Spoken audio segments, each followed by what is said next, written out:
Hi hello नमस्कार. तुम्हाला माहिती आहे का, नाशिक शहरातील पंचवटी परिसर आणि गंगा याविषयी महत्त्व काय आहे ते? असं म्हटलं जातं की पंचवटी हा परिसर गोदावरी नदीच्या डाव्या तीरावर आहे.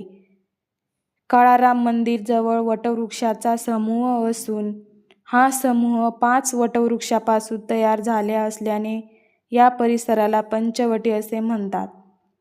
पंच म्हणजे 5, वटी म्हणजे वडाचे झाड असा अर्थ होतो आणि येथे काळाराम मंदिर, कपालेश्वर मंदिर, गंगा गोदावरी मंदिर, सुंदर नारायण मंदिर, निळकंठेश्वर मंदिर, गोराराम मंदिर, बालाजी मंदिर, विठ्ठल मंदिर, पाताळेश्वर मंदिर, नारोशंकर मंदिर, रामकुंड, दुतोंड्या मारुती, कार्तिक स्वामी मंदिर,